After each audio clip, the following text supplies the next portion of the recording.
China's designs to dominate on the world stage. Good evening and welcome to the special edition of Faith Nation from our news bureau in Washington.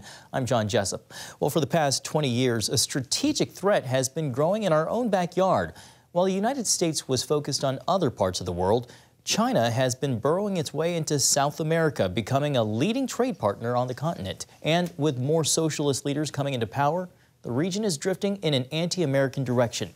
CBN's Dale Hurd has more in tonight's top story. A Chinese TV show teaches the latest Latin dance moves. The Chinese have a new interest in all things Latin American these days because China is now the dominant power in the region. This shows the extent of China's trade dominance in South America in 2000. Compare that to what it is today. And China is well on its way to becoming the dominant trading partner in all of Latin America. Latin American officials are warning that the U.S. is losing the region to China without a fight. It is a big problem, and it's a problem that's getting worse. Dr. Evan Ellis is a Latin American expert at the U.S. Army War College. For China, in Latin America, like most other parts of the world, it's mostly economic, but that doesn't make it any the less strategic either for the United States or the region. 20 Latin American nations have joined China's Belt and Road Initiative, in which China invests in a nation's infrastructure, like this container port China is building for Peru. China will also be supplying nations with civilian nuclear technology, helping them develop space programs, and providing them with Chinese 5G technology that experts warn is a surveillance tool of the Chinese military. Several nations have received Chinese loans. Ecuador is so deep in debt to the communist government, it's asked Beijing to renegotiate the terms. They orchestrate those loans and in those contracts in ways to make sure that they get paid. And Chinese banks oftentimes operate more as loan sharks. In other words, give me the title to your car, so to speak. In addition to making money, China expands its political influence. Taiwan used to be the dominant Asian trading partner in Latin America. Now, most of the nations in the region have flipped their allegiance to communist China. At the same time, a leftist populist wave is sweeping through Latin American politics. Most of the governments now range from center-left to Marxist, with Brazil and Colombia both at risk of also falling to the left in coming elections. Were that to happen, you would essentially have the entirety of Latin America in the hands of not just leftists, not just socialists, but really radicals and communists in quite a number of cases. China is also establishing a growing number of Confucius institutes in the region, school programs that teach young people Chinese language and culture and push Chinese government propaganda. Ellis says China is also cultivating military ties here, which it could use in any future conflict with the United States. So, for example, if war ever broke out over Taiwan, they would probably not make it a war that was fought just in Asia. It's entirely possible that there would be certain anti-U.S. states in the region that might welcome China in. The White House claims it can win back the region with its Build Back Better World initiative. What the U.S. cannot do, says Ellis, is tell Latin American nations who they can and cannot trade with. The United States doesn't have a lot of great options. It's very difficult for us to try to block sovereign nations from realizing commerce with another power. It only creates resentment. It's very difficult for the United States to provide alternatives to massive amounts of Chinese aid and investment. But the U.S. has to do something because America faces a new strategic threat in this hemisphere. We need to be acting on the principle that what happens in our hemisphere is of vital interest to our country. It's not just our backyard, I would argue it's our front yard. Dale Hurd, CBN News. Fishermen under fire. Why they're coming in the crosshairs of China's maritime militia in the South China Sea. We explain right after this. Welcome back. Domination of the South China Sea. It's a major goal of Beijing, and over the last decade, the communist regime has deployed significant military assets to achieve that end, intimidating any country using the key international shipping lane.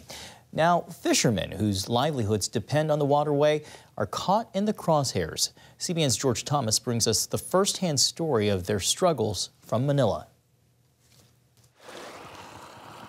Spend any amount of time with JC Cabanillas on the water, and you'll soon discover what puts a smile on his face. I feel the happiest when I'm at sea. This is the kind of job where you don't have a boss. It's based on your decision whether you'll go to sea or not.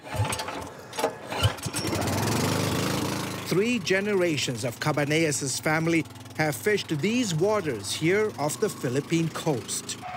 That livelihood now faces an increasing threat from China. Every time Filipino fishermen go to the West Philippine Sea, they will be greeted by Chinese Coast Guard and Chinese fishermen.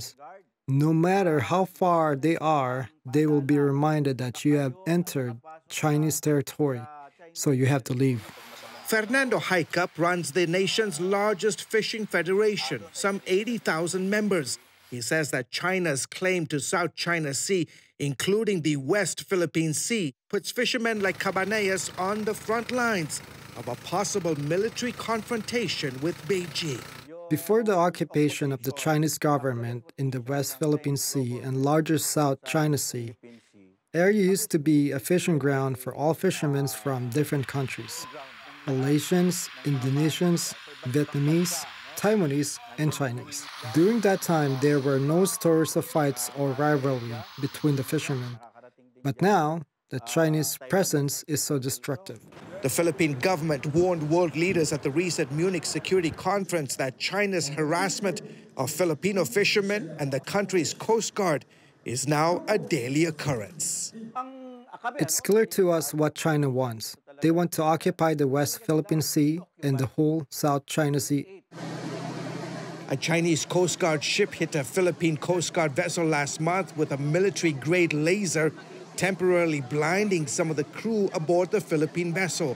Several Filipino fishermen were also targeted and forced to move away from the area. The Philippine government lodged more than 200 protests against Chinese intimidation and harassment in 2022 alone. JC here has been fishing these waters off the coast of the Philippines for more than 35 years. And today, so many of his colleagues who fish these same waters are urging the Filipino government to do more to challenge the Chinese.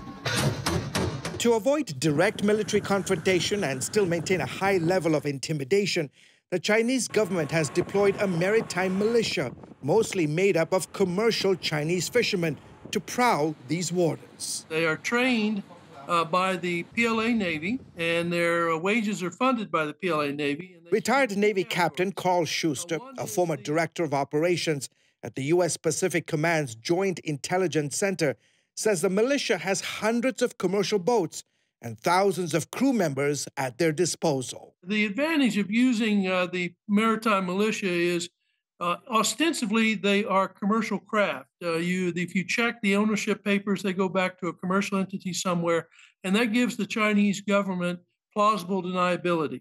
In 2021, more than 200 Chinese fishing boats converged on the Whitsun Reef, an area under Philippine control in the South China Sea. Their basic tactics is to intimidate local fishermen into leaving the area so that China gains control of the waters by default. The militia, dubbed as China's Little Blue Men because of the blue-painted color of their vessels, are trained to carry out offensive maneuvers, especially around disputed territories. It's called gray zone operations. They stop short of committing an act of war, but they will use their water cannon on local fishing boats. They'll bump them, ram them, sink them, and then leave them. Experts say China's hybrid warfare here is similar to how Moscow deployed its Russian Little Green Men to infiltrate and take over Crimea in 2014. And in theory, they could do even more than that. If they ever wanted to launch an attack, they could even use some fishing boats clandestinely or surreptitiously to carry weapons or carry soldiers. It's one big reason why the Philippines and neighboring countries are reluctant to openly challenge the Chinese on the high seas. When they come up on one of these craft violating local rules, are they approaching a purely commercial craft or are they approaching an armed ship?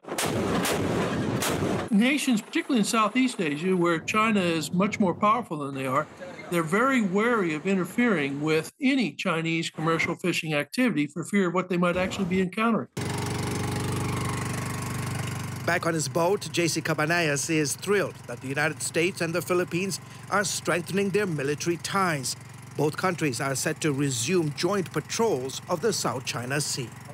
We Filipinos need to stay strong as well, so that the Chinese will see we're not scared of them. The more we look intimidated, the more they want to occupy us. George Thomas, CBN News, Manila. Great reporting. Thank you, George. Well, coming up, how a change in immigration policy isn't stopping the flow of immigrants, rather sparking more caravans along a dangerous route to the U.S. southern border.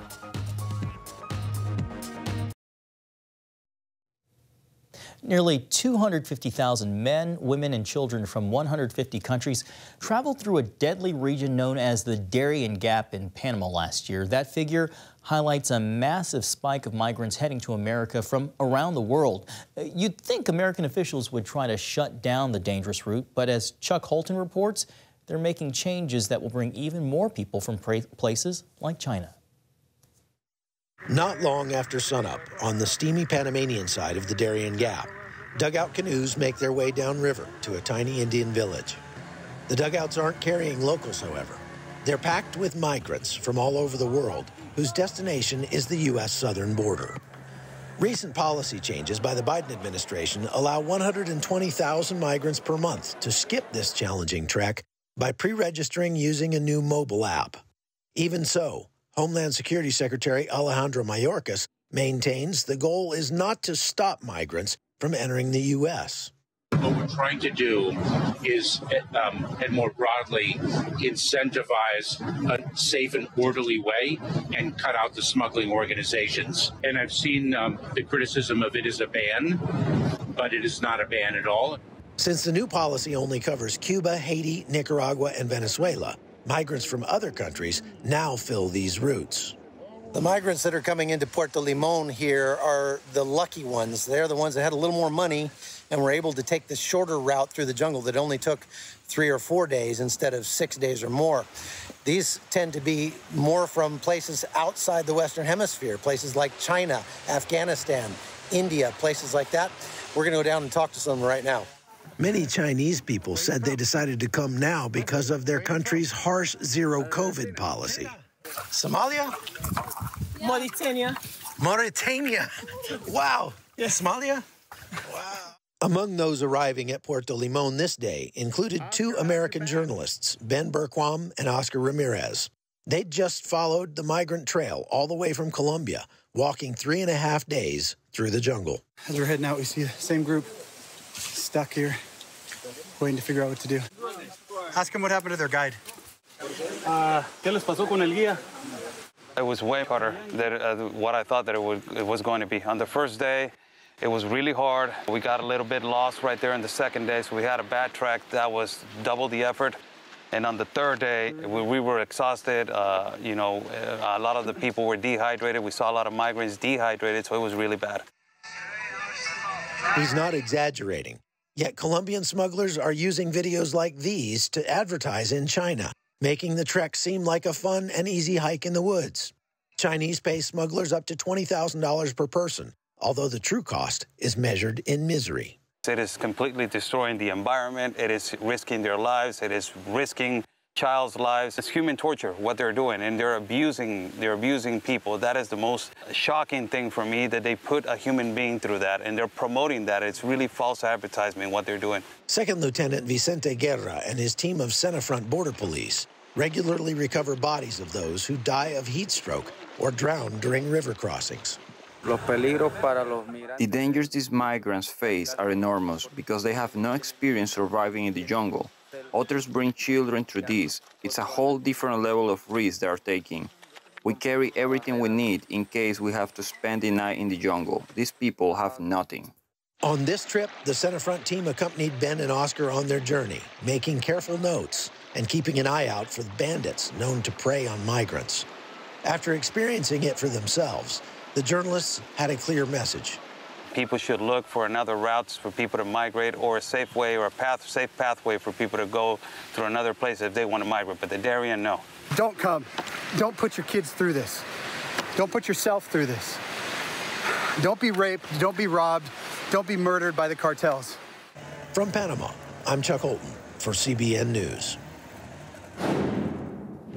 Coming up, an unauthorized police station, or police stations rather, run by the Chinese Communist Party. You'll be surprised to learn where and why they haven't been shut down. Next.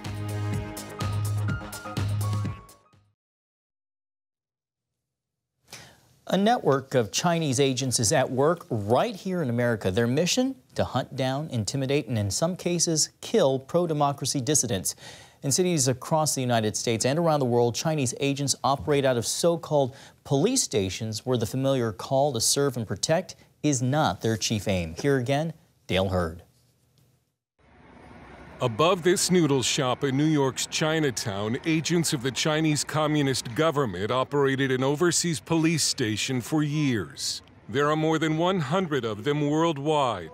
They don't usually look like a police station. They may only be back rooms, but they're staffed by Chinese government officials. The police stations, along with so-called aid stations across the U.S., are used by the Chinese government to harass and threaten pro-democracy Chinese immigrants to stop speaking out against the regime and go back to China, even kidnapping them if necessary.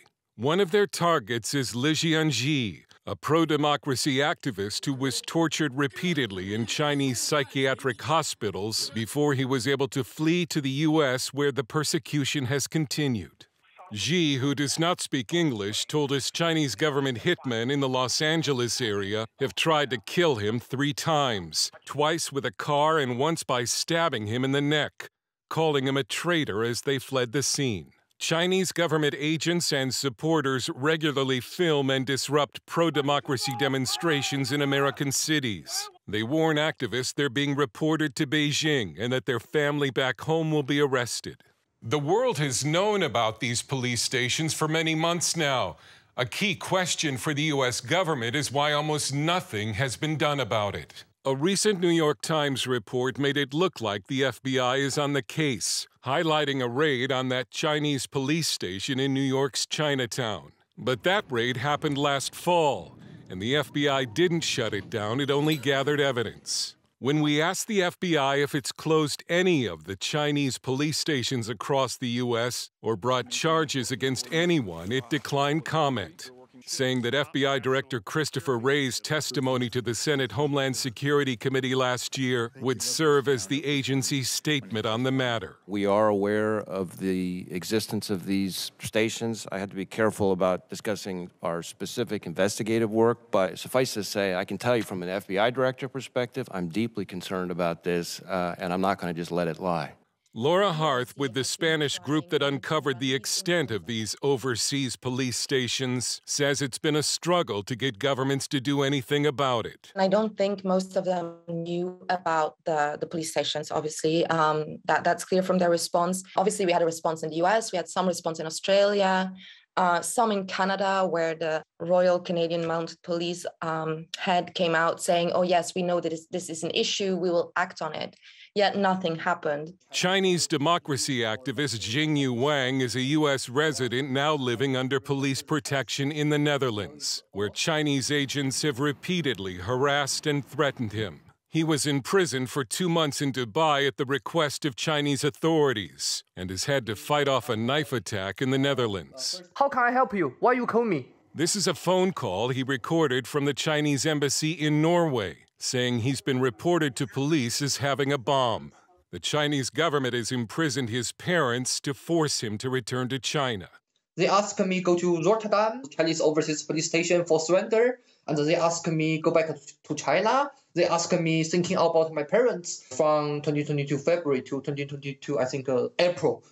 Almost every day they will make over hundreds phone call to me every day. Like 3 a.m., 4 a.m. keep make phone call to me. These overseas police stations are only one part of a massive campaign to control Chinese citizens living in other nations. The communist government has also used what it calls Operation Fox Hunt and Skynet to apprehend citizens abroad under the guise of stopping financial crimes. So the police stations are really just the tip of the iceberg of what we're looking at when we talk about the transnational repression and policing campaigns coming from the Chinese Communist Party to return people to China at all costs, by all means. Harth says the Chinese government has reportedly forced the return of an incredible 230,000 Chinese back to the mainland between 2021 and last year. The CCP is attempting to impose its control in every country around the world. China expert Bradley Thayer believes one reason for the lack of action by the Justice Department has been a failure by American leaders to face up to the China threat. The lack of responsiveness regarding the China threat is something which has plagued us for decades. This lack of concern which plagues the American elite, and that would be universities, media, so many of our political leaders, Wall Street, Silicon Valley. The FBI recently asked the Chinese-American community to report any harassment by Chinese government agents, which Thayer agreed was odd since the FBI, with its vast spying powers, probably knows who the agents are. Li Jianji wishes the FBI would do something. He told us he reported the attempts against his life to the FBI, but it never responded. Dale Hurd, CBN News. An important story to tell. Well, that is our show for tonight. Thank you so much for watching. We'll see you right back here next time.